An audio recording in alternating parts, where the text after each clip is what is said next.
আসসালামু আলাইকুম। দুপুরবেলা বাসা আসছি, রান্নাবান্না নাই, কারণ বাসাতে কেউ নাই, সুতরাং রান্নাবান্নারও সুযোগ নেই।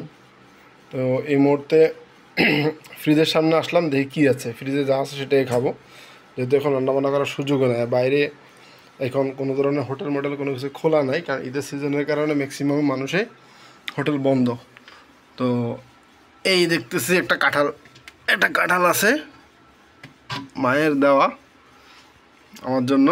তো যাক, এই মুহূর্তে এই কাঁঠালটাই খাবো, এবং ফ্রিজে রাখার কারণে কাঁঠালটা অনেক বেশি ঠান্ডা হয়ে গেছে। আর কাঁঠাল কিন্তু ভাঙ্গার পরে ফ্রিজে রাখলে ভালো লাগে। পুরোটাই রাখছি কারণ এটা অনেক ছোট সাইজের কাঁঠাল। কেমন টেস্ট এই জিনিসটাও শেয়ার করব, এবং দুপুরের খাবারটা ইনশাল্লাহ এই কাঁঠাল দিয়ে হয়ে যাবে। চলেন কাঁঠালটা খাওয়া শুরু করি।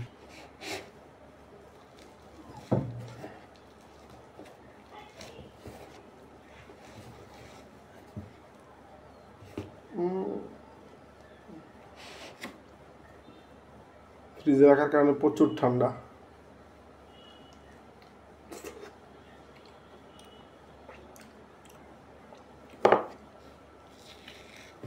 আজকে পুরো কাঁঠালটা একাই খাবো, যেহেতু বাসায় কেউ নেই। আর এই গরমের সময় ফ্রিজে রেখে কাঁঠালটা খেলে অনেক ভালো লাগে। কাঁঠালটা খুব সুন্দর পাকছে, আর তেমন কোনো এও না, এখানে দেখানোর সুযোগ হচ্ছে না, যেহেতু আমি একা খাওয়া দাওয়া করতেছি আর ভিডিও করতেছি একা। দেখি পুরো কাঁঠালটা খাইতে পারি কিনা। বিসমিল্লাহ।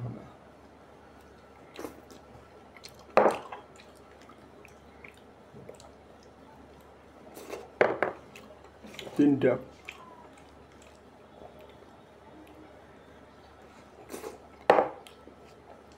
একটা ওটা বিচিয়ে সেটাও বলবো।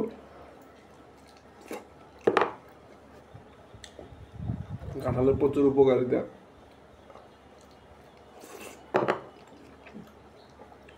কাঁঠালটা ফ্রিজে রেখে ঠান্ডা করে খেলে খুব ভালো তৃপ্তি পাওয়া যায়।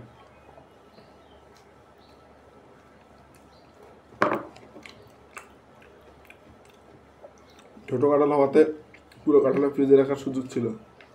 অনেকভাবে কাঁঠাল খাওয়া যায়, কাঁঠালের সবজি খাওয়া যায়, আবার কাঁঠালের বিচিগুলো দিয়ে ভর্তা করা যায়, রান্না করা যায়। কাঁঠালের বিচি দিয়ে বিভিন্ন ধরনের মাংস রান্না করা যায়, পাখির মাংস অথবা ছোটো ধরনের কবুতর, অনেক স্বাদ লাগে। শুটকি দিয়েও কাঁঠালের ভর্তা করা যায়।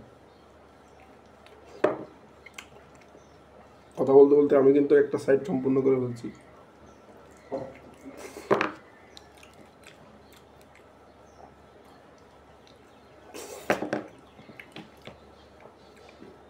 কাঁঠাল আমাদের জাতীয় ফল।